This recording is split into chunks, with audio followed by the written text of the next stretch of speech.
Assalamualaikum warahmatullahi wabarakatuh. Selamat sore, dengan saya Dewi Octavia Gunawan, apoteker M.Pharm. Saya diberi amanah untuk mengampu mata kuliah Farmakoterapi 2 dengan kode mata kuliah FAR 6141.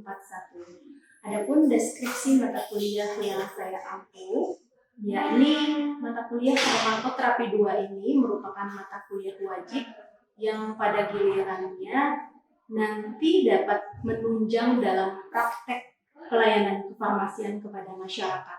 Adapun pokok-pokok materi mencakup pengetahuan tentang definisi, etiologi, epidemiologi, patofisiologi, manifestasi klinik, komplikasi, serta faktor-faktor risiko, dan sampai kepada penata laksanaan terapi penyakit-penyakit yang akan diajarkan kepada mahasiswa.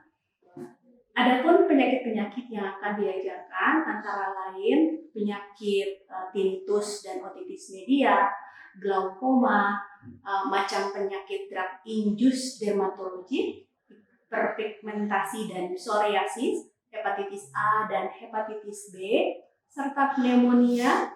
Kemudian setelah UTS, penyakit-penyakit atau farmakoterapi yang akan diajarkan adalah farmakoterapi TB-SO, TB resistensi obat, chronic pain, rheumatoid arthritis, farmakoterapi osteoartritis, gout, dan ISK atau infeksi saluran kemih.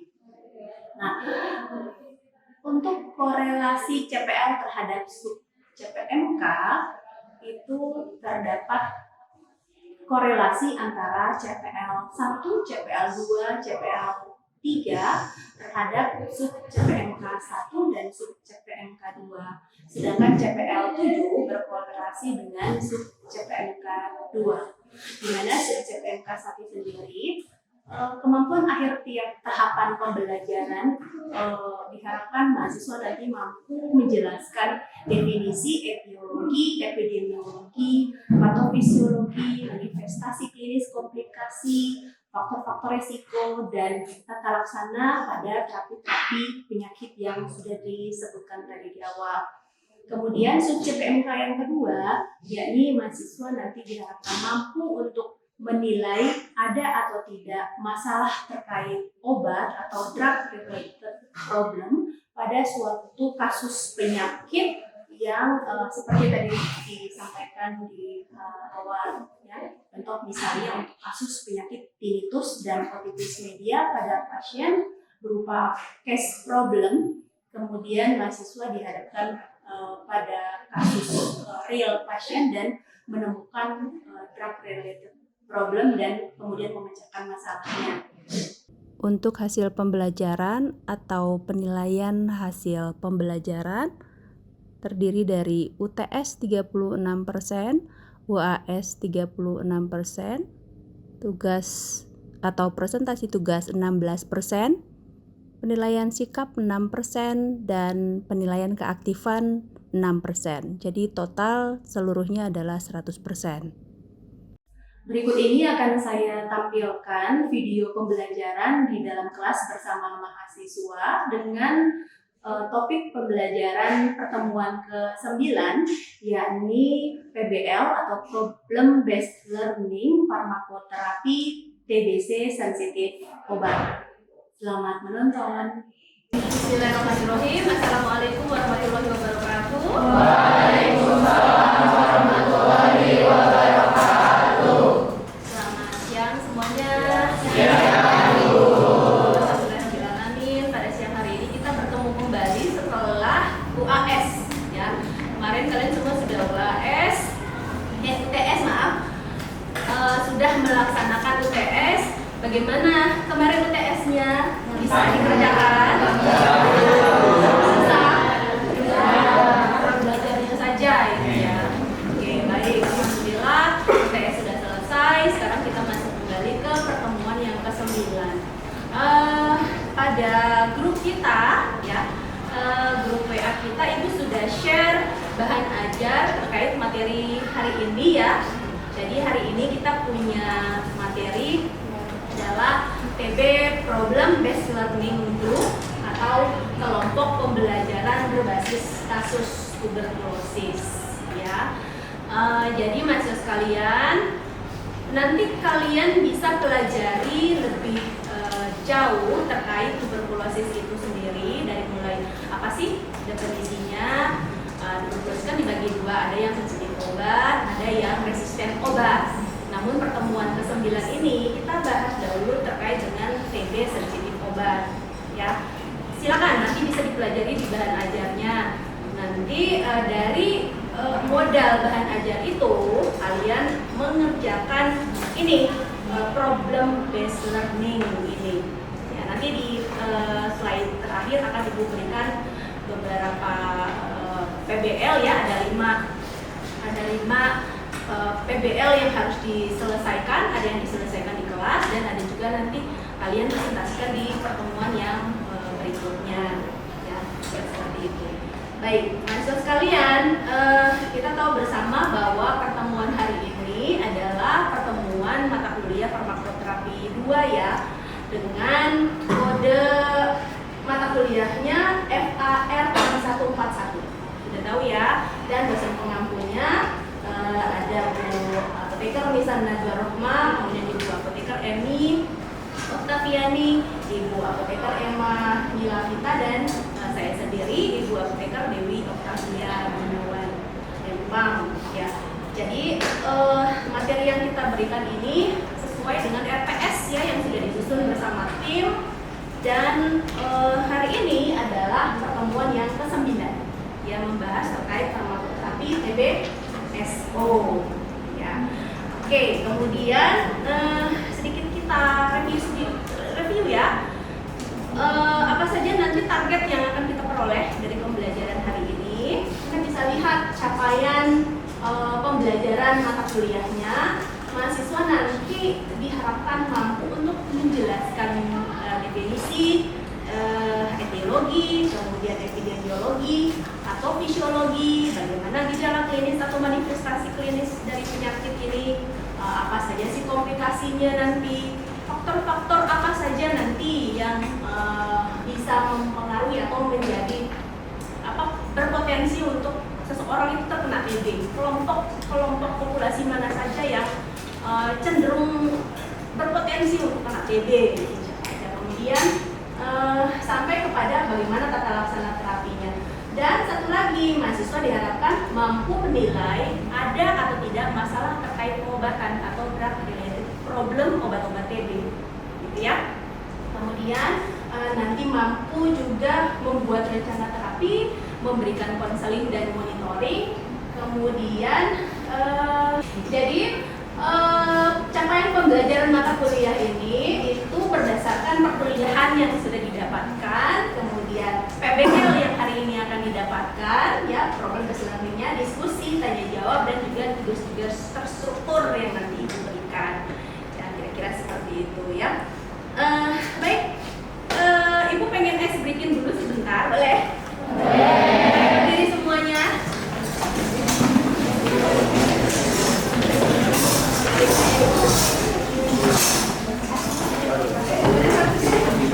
Oke, sudah siap? Kan sudah kuliah dari pagi sampai siang mau sore. Semangat, pengen kalian nanti ikuti Ibu ya. One, two. Satu lagi. 1, 2, 3, 1, 2, 3. Bisa? Bisa. Kita coba pelan-pelan ya. 2, 3.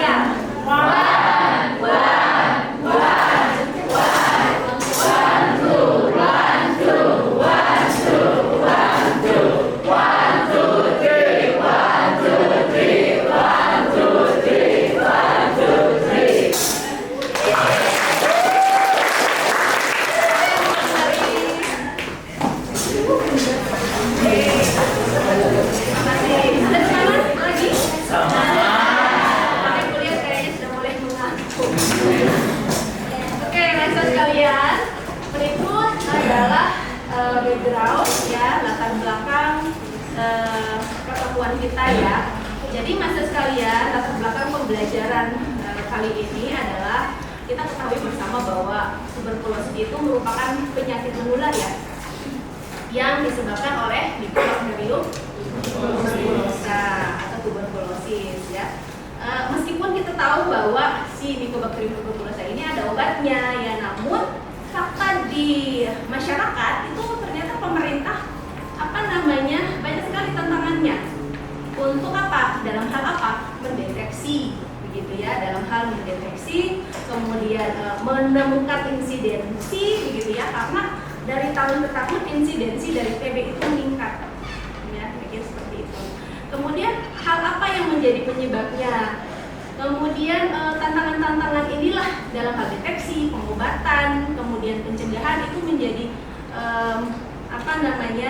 masih menjadi PR begitu bagi pemerintah gitu ya. Sehingga kita sebagai mahasiswa diharapkan mempunyai peran ya dalam hal untuk paling tidak mendeteksi lah sehingga muncul di permukaan kejadian-kejadian TB itu diketahui sehingga banyak yang bisa diobati ya. Nah, ini hasil penelitian yang baru-baru saja Ibu lakukan bersama mahasiswa ya. Anda bisa lihat yang ada di dalam board kotak warna merah itu hasil menunjukkan bahwa screening chatbot menggunakan Pharmamed. Jadi ini punyanya adalah itu tidak usah sebut namanya dari mana ya, tapi punya pemerintah. Efektif menemukan kasus terduga TB. Jadi pakai screening chatbot ini, akhirnya kita bisa muncul di permukaan bahwa ada nih terdeteksi pasien yang teridentifikasi suspek. Berapa jumlahnya meskipun sedikit, tapi ini sangat signifikan. Kalau 14 ini yang teridentifikasi suspek, lalu kemudian keluarga di sekitarnya itu tidak aware gitu ya, bisa saja akan menjadi lebih banyak dari jumlah yang 14, bisa bertambah, bisa bertambah.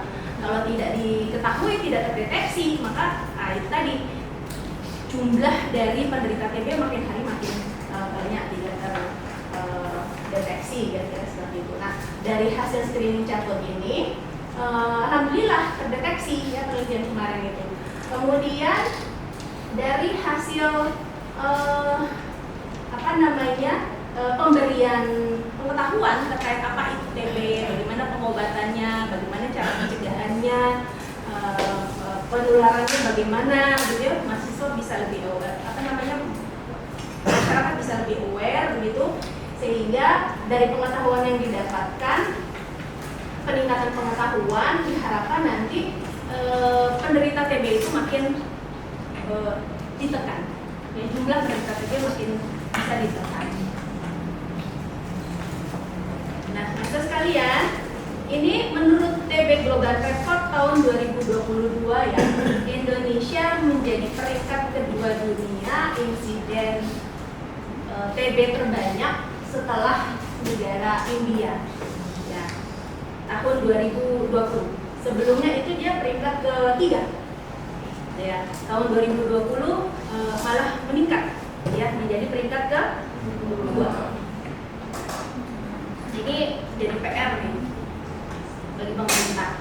Kemudian ini juga ya, berdasarkan WHO Global TB Report tahun 2022 ya, Anda bisa lihat di sini adalah estimasi kematian akibat TBC sebesar 1,6 juta kasus ya, 1,6 juta dari sebelumnya 1,3 juta di tahun 2020 ya.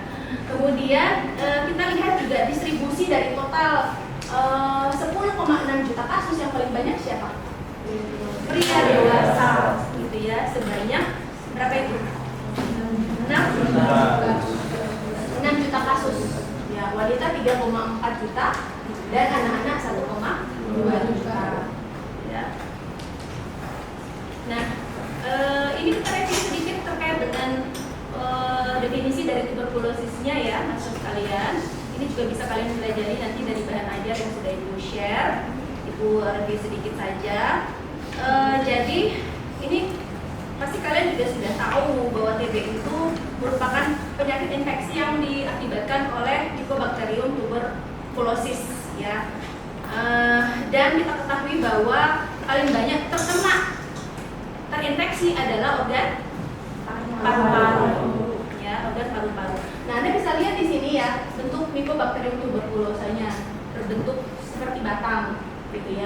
dia merupakan bakteri batang tahan asam atau BTA, disebut dengan asidus bacilli, gitu ya. Dan sebagian daripada kuman TB ini selain dia menginfeksi di paru-paru, dia juga menginfeksi di organ tubuh lain. Kita kenal dengan nama TB ekstra paru. Organ mana saja yang dikenai? Ada pleura, kelenjar limfe, kemudian di tulang, di organ bahkan di otak ya ada juga, ya kira-kira seperti itu. Dan karena materi kita hari ini adalah TB sensitif obat, artinya bahwa si strain bakteri Mycobacterium tuberculosanya ini masih bisa atau masih sensitif dengan regimen standar. Siapa yang tahu regimen standar dari anti TB atau OAP? Ada yang tahu? Ada yang tahu? Ibu kasih 50.000. Ada yang tahu? Ada yang tahu? Nanti buka bahan ajarnya ya, dipelajari di sana. Ini ada regimen standar, terdiri dari obat apa aja?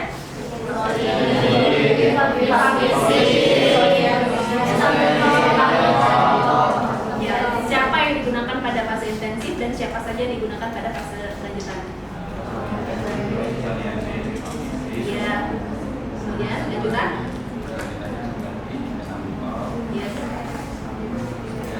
Iya. Oke, bukan dulu tadi. Nah, itu. Ya.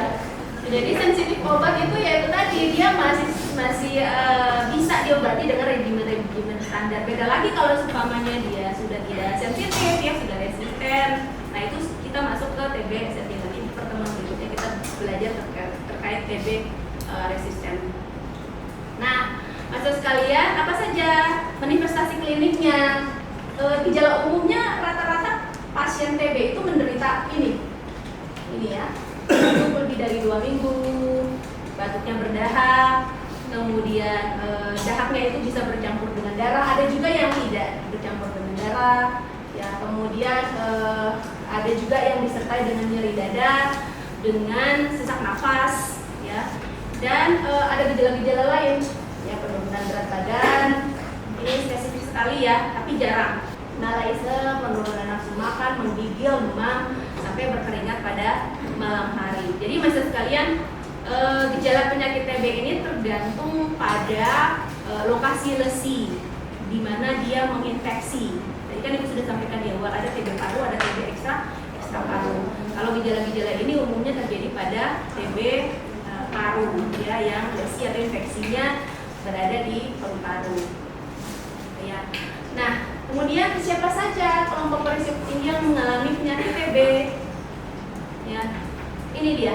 Anda bisa lihat, ya, orang dengan HIV positif yang memiliki penyakit imunokompromis, ya, orang yang mengkonsumsi imunosupresan dalam jangka waktu yang cukup lama, ya, orang dengan rokok aktif, ya, dan juga rokok pasif, ini bisa juga. Ya, jadi bukan rokok aktif saja, tapi pasif juga. Yang keempat, konsumsi alkohol tinggi. Yang kelima, anak yang kurang dari 5 tahun dan juga lansia. Keenam, memiliki kontak erat dengan orang dengan penyakit TB aktif dan infeksius. Biasanya bisa dikenai pada perawat, ya, yang notabene dia kerjanya merawat pasien TB di rumah sakit, gitu ya, atau keluarga yang memang merawat pasien TB yang rawat jalan di rumah. Kemudian yang ketujuh, berada di tempat dengan resiko tinggi terinfeksi TB, misalnya di lembaga pemasyarakatan, kemudian di fasilitas perawatan jangka panjang, gitu ya, berada di lingkungan dengan resiko tinggi terinfeksi. Anda tahu rumah sakit paru Gunawan Kartowidido yang ada di Ciumas? Nah, itu angka TB-nya kan makin hari makin tinggi, ya. flat itu jarang sekali. Meningkat terus kenapa? Kenapa demikian? Lingkungan, ya, yang sakit orang-orang itu aja, kalau nggak dia, keluarganya, tetangganya, saudaranya yang datang berkunjung, ya orang-orang itu aja, ya. Jadi kira-kira itu yang bisa Ibu sampaikan. Apakah ada pertanyaan? Sampai sini ada pertanyaan? Silakan.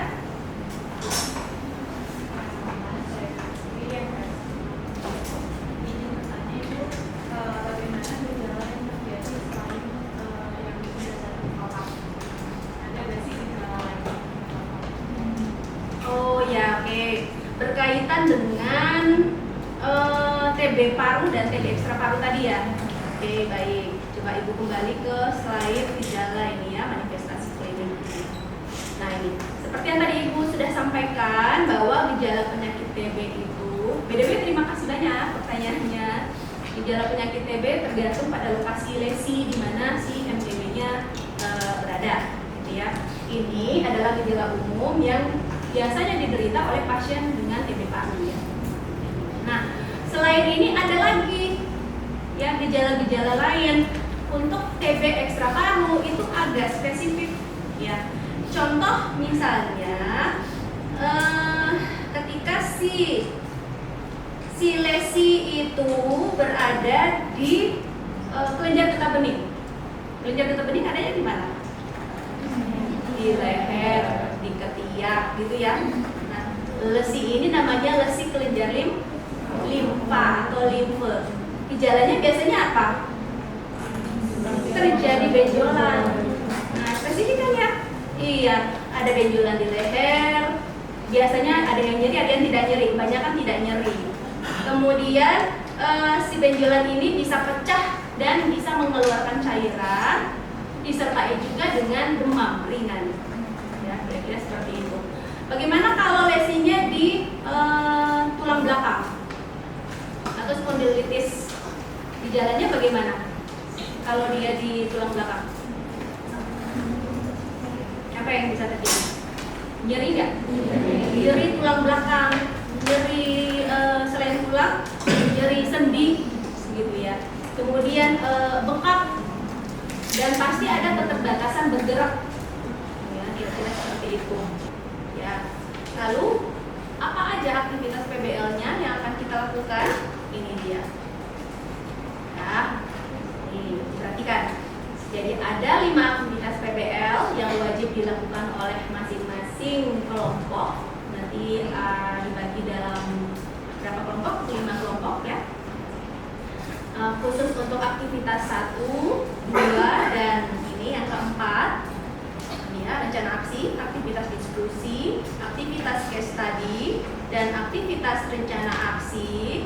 Ibu minta kalian presentasikan hari ini juga hasil diskusinya. Nah, sekarang Ibu mau bahas sedikit tentang aktivitas ini ya. Yang pertama, nah, ada masing-masing kelompok, Ibu minta untuk melakukan diskusi antar kelompoknya. Apa yang akan didiskusikan? Yang pertama, gejala-gejala TB-nya apa aja. Kemudian apa saja etiologi atau penyebabnya. Jadi cuma MTB aja ya, Mycobacterium tuberculosis saja yang bisa menyebabkan tuberkulosis ya. Ada juga yang lain, tapi memang notabene yang paling banyak menyebabkan tuberkulosis adalah MTB. Ya.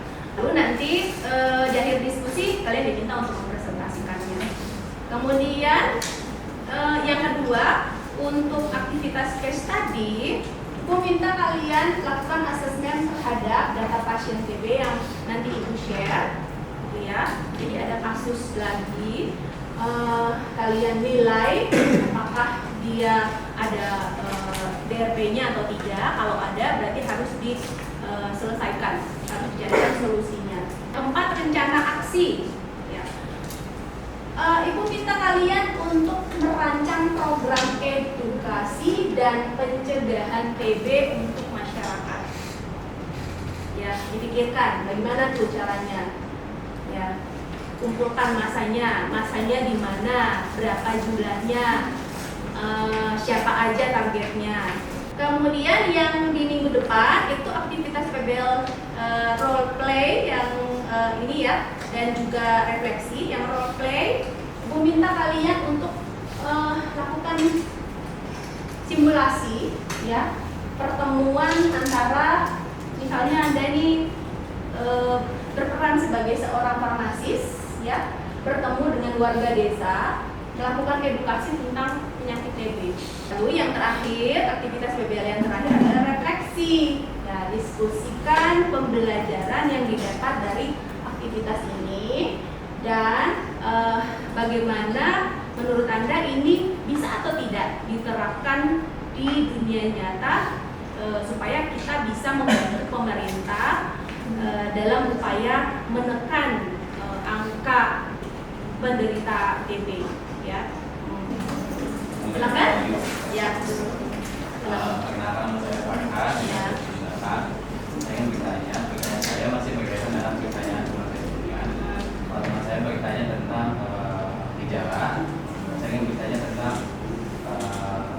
kalau biasanya TB paru, yang paru itu biasanya kan penularan jalur penularannya itu dari droplet, Ya. dari bersin, dari batuk, dari ruangan tertutup. Ya. Kalau misal TB ekstrak paru, apakah jalur penularannya juga sama dari droplet? Sama.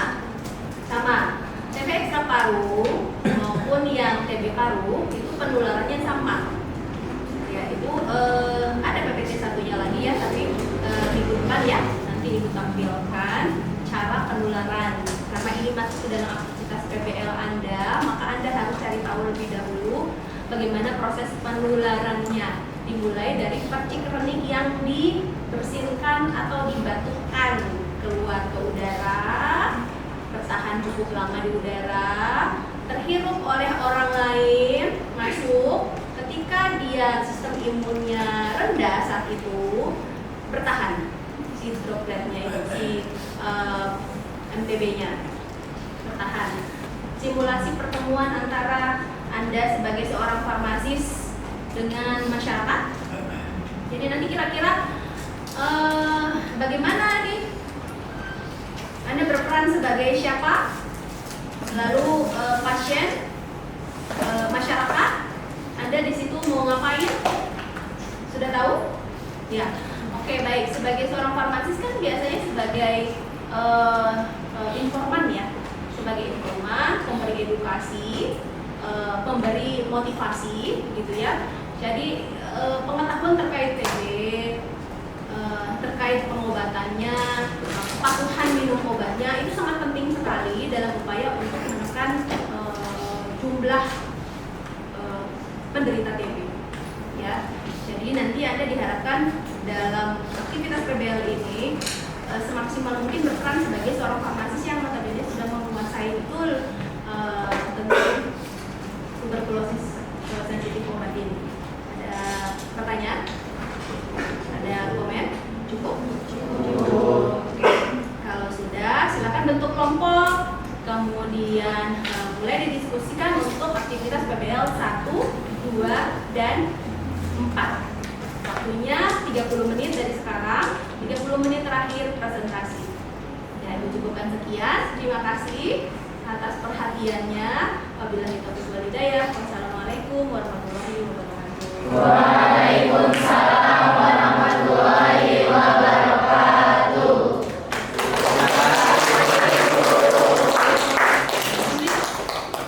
Terima kasih saya ucapkan telah menonton video pembelajaran kali ini dan semoga bermanfaat dan semoga mendapatkan pencerahan dan pengetahuan baru dari apa yang telah saya tampilkan. Wabillahi taufiq wal hidayah. Wassalamualaikum warahmatullahi wabarakatuh dan selamat bertemu kembali di video pembelajaran selanjutnya. Terima kasih.